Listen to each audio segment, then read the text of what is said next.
Okay, we're going to do Photoshop, and this is Unit 1, or Lesson 1. Photoshop is a photo editing software which allows you to edit photos, change it from color to black and white, or any of those kind of settings. Photoshop can read images from different imported sources, such as pictures from digital cameras, CDs or DVDs, of digital images, scanned images, transparencies, negatives, graphics, or other documents that you've scanned in. Photoshop can read those. Captured video images, and artwork that was created in other drawing programs such as Paint. So let's get started and open up Photoshop. So to open Photoshop, if it's not on your desktop, click on the little start button, click on all programs, scroll down till you see the Adobe Design, and click on Adobe Photoshop. It doesn't matter if it's 64-bit or not, you can open either one.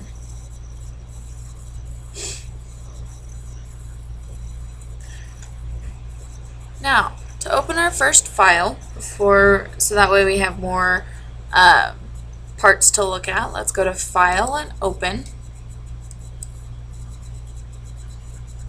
and click on Computer, and go down to Multimedia, then find your folder, whether it's spring or fall, find your hour, and then find your name. Once you're into your folder, you need to find the Photoshop folder,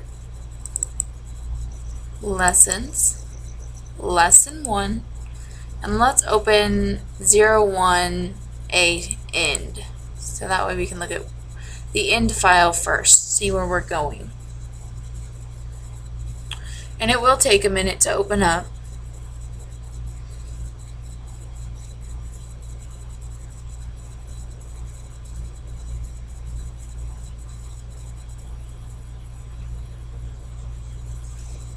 Okay, if by chance that yours does this, where it gives you a transparent part along with part of a picture, just click on Window and History. Make sure there's a check mark next to History so it'll show up. And it'll be a little panel like this, and you just click at the top. Okay, so let's kind of explore the Photoshop window before we get started. Daniel Levis, can you come to the office, please? Daniel Levis, come to the office. So you have your menu bar, which has your File, Edit, Image. That is your menu bar. Right below it, that has all of these extra options, is called your option bar. Your option bar will change depending on what tool you have selected. Notice I clicked from one tool to the other and the option bar changed. So if you have different tools, it'll change what options you have available.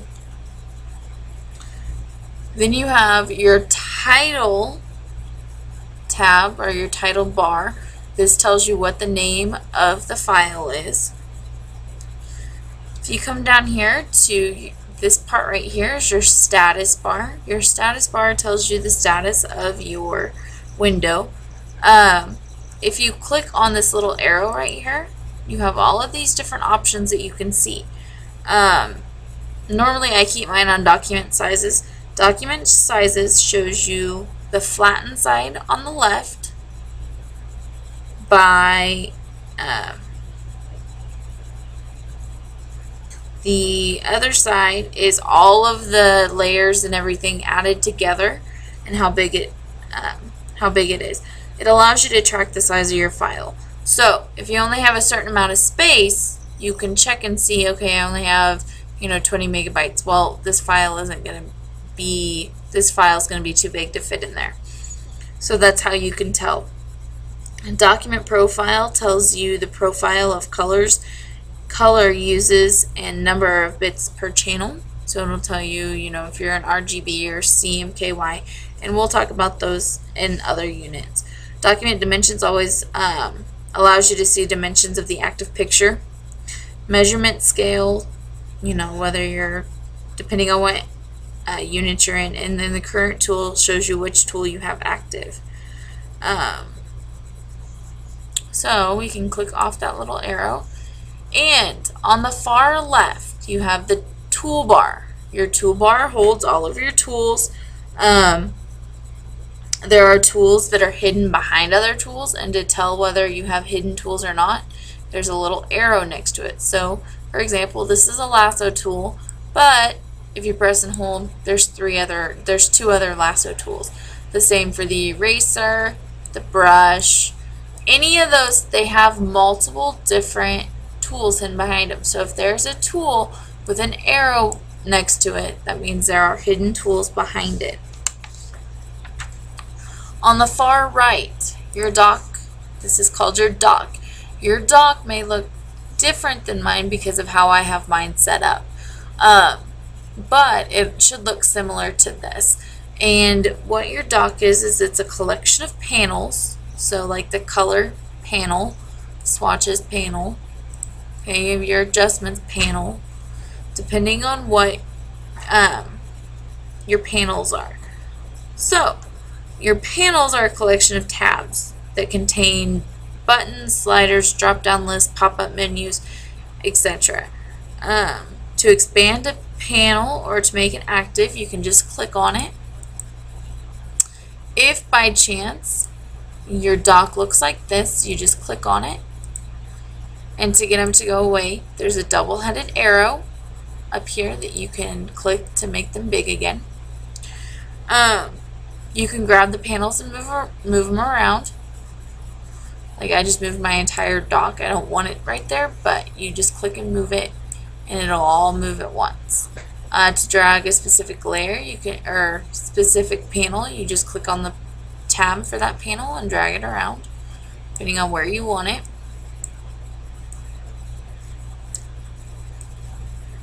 Okay. And you can close panels just by clicking the little menu, which is 3 lines with a drop-down arrow. Mr. Stugensberg, can you And come you to can the just office, click please? close. The other way to turn on and off panels is your window menu. So let's go to our menu bar and click on window. And with window you have the arrange, which allows you to tile it's how you view your screen. So if you have multiple things open, you can arrange it so you can see multiple images at once. Consolidate to tabs will consolidate them all back to tabs. Let's see. You also have all of these other options right here, which allow you to, if you have all of these windows open and you want to match, you're zoomed in, and you want to match where you're zoomed in at, you can match zoom level, location, rotation, and match all. It also tells you, okay, do we need a new window for this? The last thing in the window menu is all of these options right here. All of these are your panels, and this is how you turn on and off panels. So for example, if I want the brush panel, I can click on brush, and notice how now my brush panel shows up. So I don't really want it open, so I'm going to close tab group. So depending on what panels you need to open will depend on whether or not you need to open which panel you need to open. Let's go ahead and close the picture. To close the picture, you want to click on the little X next to the tab on the title bar, and click no. We don't want to save any of our changes. Okay, the next thing that we want to do is click on Adobe Bridge. So let's go File and Browse and Bridge. Adobe Bridge is just a place to organize your files. So let's go ahead and click on Computer.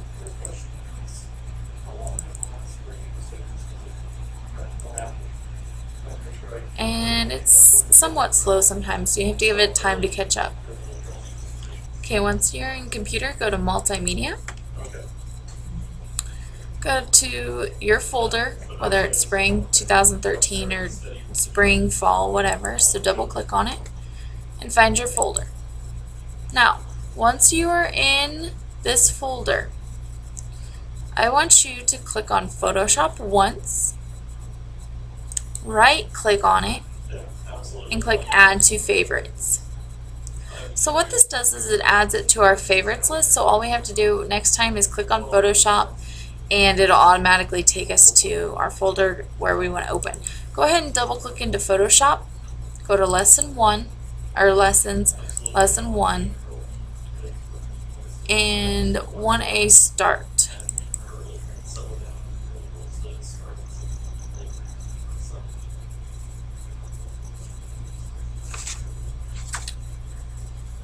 Okay, before we get started, before we make any changes, the first thing we should always do is save. So let's go File and Save As. And remember, there's a certain way to open files and there's also a certain way to save files. I never want to have you save over these originals, because if by chance I ask you to go back and redo it, you have these files to start with. So how I want you to save is click on this little arrow next to Lesson 01 and go back up to where it says your name. You should have an assignments folder. Double click into your assignments folder. And now I want you to create a new folder. And I want you to label it Photoshop Lesson 1. And click Open. And you can just save it as 01A Start, but just as long as it's saved in your assignments folder. If you do not save it correctly in your assignments folder, I do not grade it and you do not get credit for it. So make sure you save correctly, don't get in a hurry. Okay, so now we are going to start working with tools. And if you click the double-headed arrow at the top of the toolbar, notice that the double-headed arrow toggles it between one column and 2 columns. I prefer mine to be in 1 column just because it makes it easier for me and I can see all my tools and I know where they're at if it's in 1 column. Hover your mouse over the magnifying glass. When you hover over a tool, it'll tell you what the tool is, whether it's the zoom tool or the type tool. So depending on what tool you're hovering over, it'll tell you what it is. It also, at the end, gives you a shortcut key. So like for the pass selection tool, the shortcut key is A. You just type A on the keyboard and it'll automatically give you that tool to work with. I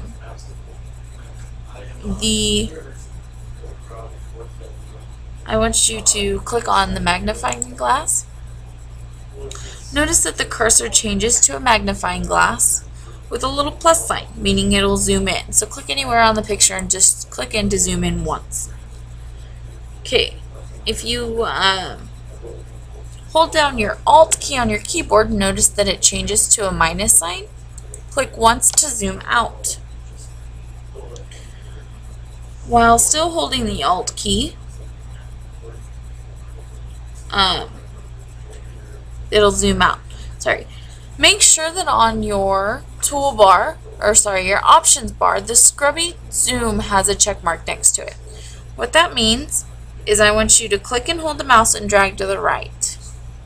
Clicking and dragging to the right will zoom in. Clicking and dragging to the left will zoom out. So now what I want you to do, to get it back on screen, I want you to go to View, Fit on Screen. Now what I would like you to do is position your mouse over the second tool, which is the marquee tool, and I want you to click and hold, and we want the elliptical marquee tool. So we want our hidden tools to show up. We want the elliptical marquee tool. The elliptical marquee tool is your circle tool. It'll create circles for you. So notice your cursor changes to a plus sign. Click and hold on the marquee, position the cursor to the upper left of the headlight. So kind of somewhere, notice how mine's bouncing a little bit. You want it to be somewhere about right here. And then you click and drag, kind of drag a circle around. So notice that it's not perfect. Even though I tried, it's not perfect. Hover your mouse in the middle of the marquee and move it around so that it's fully circling the headlight. Okay, as long as you are on your marquee tool, only the dancing ants will move around. Okay, so notice how just the dancing ants are moving around. Now, if after you select something and you by chance change to your move tool and you move something, not only the dancing ants move, but so does the background. So you need to be very careful of what you're doing. So, I didn't want you to do that with me, but if you did, go ahead and go edit and undo move. Okay, let's go ahead and go back to our elliptical marquee tool. And I want you to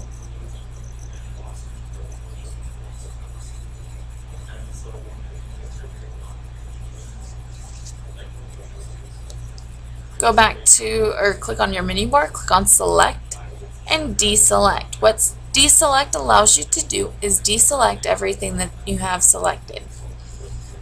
So now I want you to position the mouse in the center of the headlight.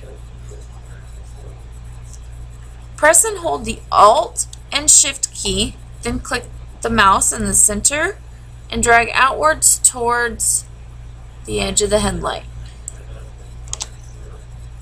So, holding the Alt and the Shift key at the same time will allow you to create a perfect circle instead of oval.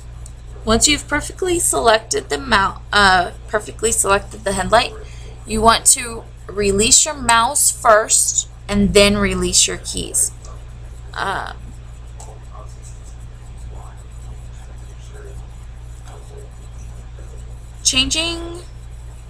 Let's click select, click select and click inverse. What the inverse does is it selects everything outside of that headlight. And it also selects the entire document. Click your adjustments panel on your dock. So click it to make sure you can see it. And I want you to click on the curves option. Your curves option is the third one.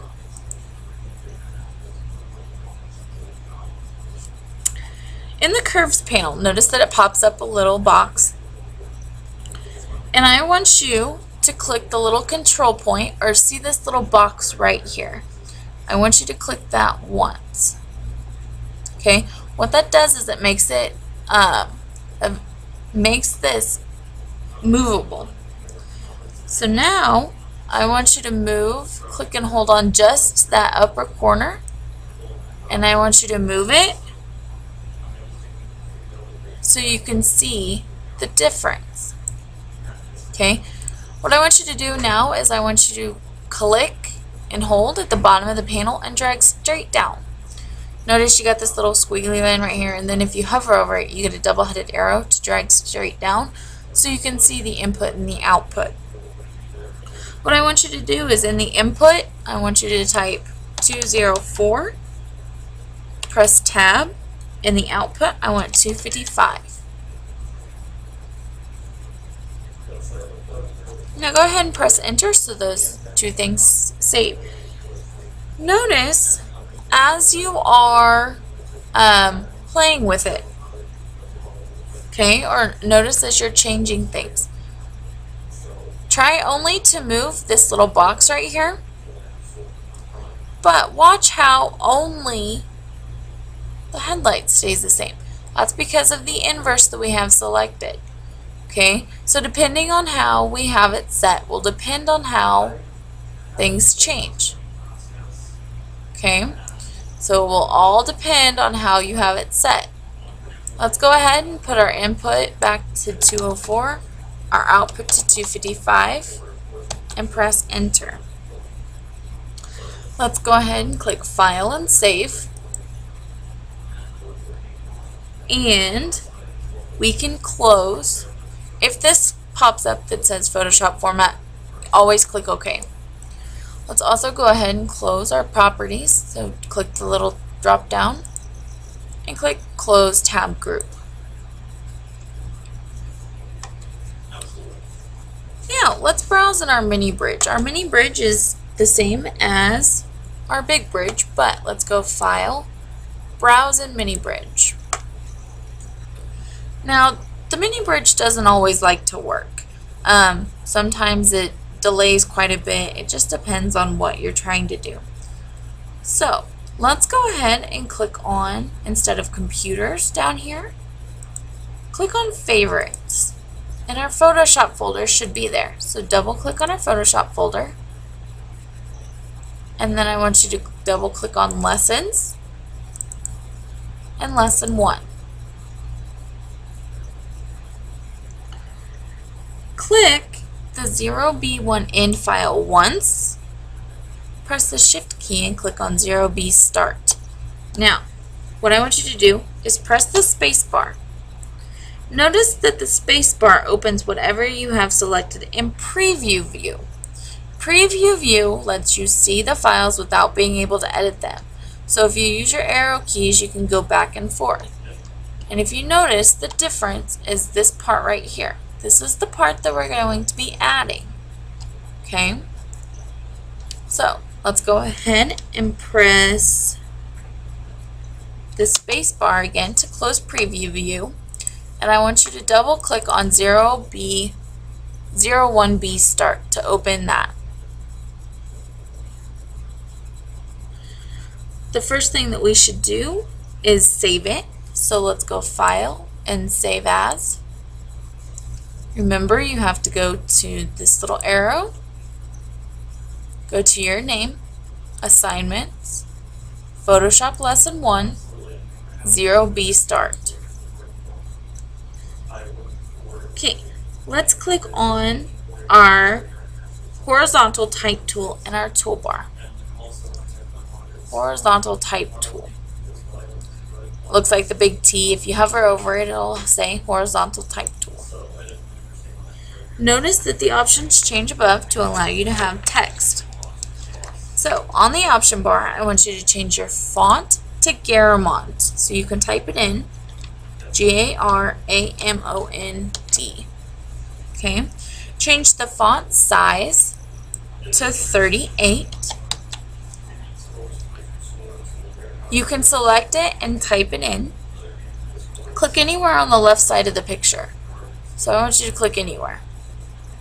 And I want you to type Monday is beach clean up day.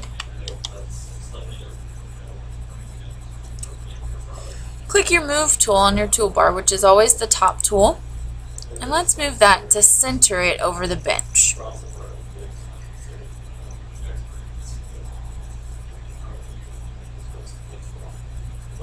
Let's click on our type tool again. Click and hold next to the text you have selected. So click and hold next to Monday so it selects that text.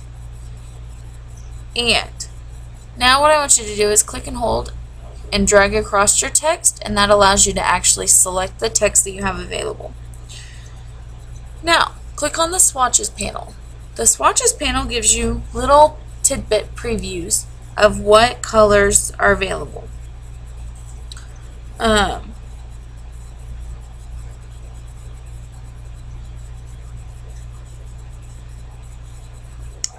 Whenever you select a color, it shows up in 2 different places. The first one is on the toolbar. The second one, or toolbar, the second one is on your options bar. So those are the 2 different places. What I want you to do is click on the swatches panel, and I want you to click on the menu, which is the 3 lines with the drop down or with the little arrow next to it. And I want you to click on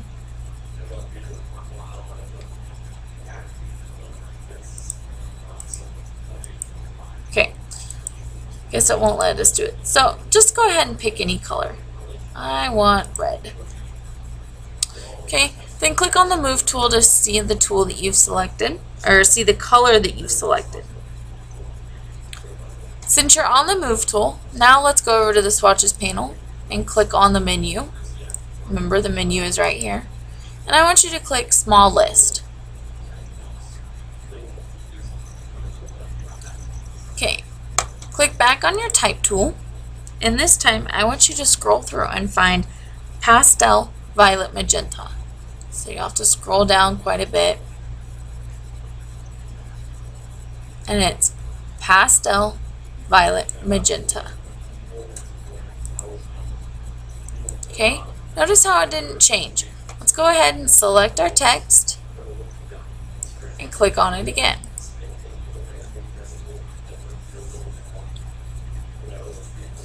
Let's go ahead and click on the move tool. Now, when you are working with colors, the main thing that you should always do is change your colors back to default when you are done. To change back to default, you go down to right above on your toolbar where the color shows up, and there's a little icon with black and white. If you hover over that long enough, default foreground and background. The shortcut key is D. So you'll just click that, and that takes it back to black. Let's go ahead and save this. And you can click OK, because we've already saved it once. You can just click Save.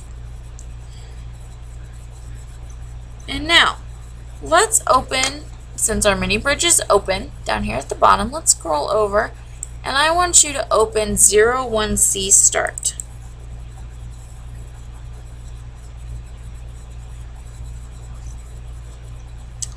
Let's go File and Save As. And we're going to save it in our assignments folder, remember. And 01C Start is fine.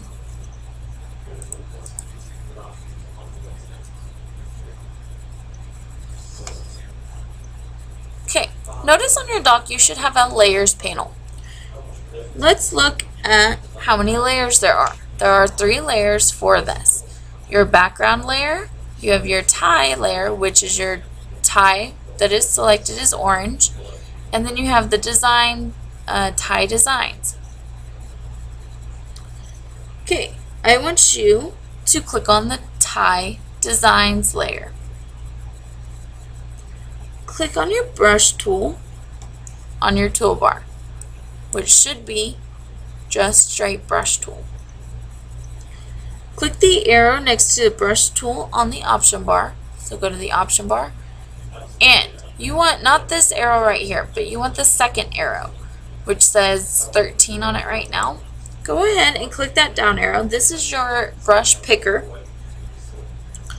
and I want the soft round pressure brush, so it should be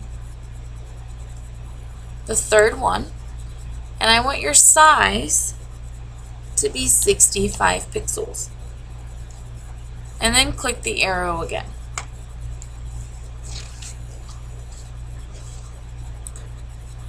I want you to click and drag a couple times, and notice how you painted over just the tie. That's because on this layer is the only layer that it will show up. Okay, let's click on Edit and Undo. Edit Undo will change one action that you've done. So, now what I want you to do is use the same brush, and I want you to create about 5 dots.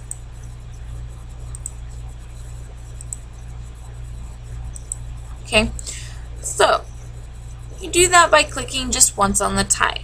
Let's go up and click on Edit Undo, and notice it undoes just the last one. Okay, you still should have 4 dots. Click on Edit Undo again, and that last dot appears. So what it does is Edit Undo undoes one, and then it automatically allows you to redo it. What we want to do is go to Window and make sure you have a check mark next to History.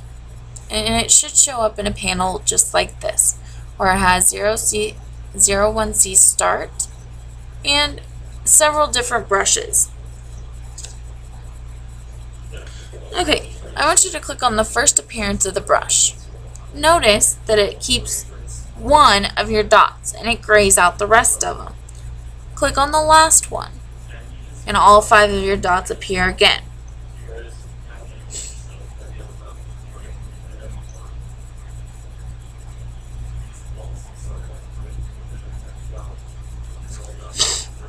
Okay, so let's go ahead and change the size of our brush down to, I don't know, 30. And I want you to make several more little dots. Okay, the history panel will hold up to 20 actions. After 20 actions, it starts deleting actions that are available. Okay, the next thing that you should know is how to reset your tools. So if you have an issue with the tool, let's reset our tools. And to reset your tools, you want to click on the little arrow next to the little brush. Okay, and you can do this for any tool. If you have a picture of your tool up here, you can click on this little drop down arrow. I want you to click on the little gear looking thing that's settings, and I want you to reset tool. Resetting the tool, what it does is it allows you to take your brush back to the original settings. It allows any tool to go back to its original settings depending on what you're trying to do. So now what I want you to do is go ahead and close out of that. Let's save. And we can close out of everything that we have open, and we are finished with the lecture.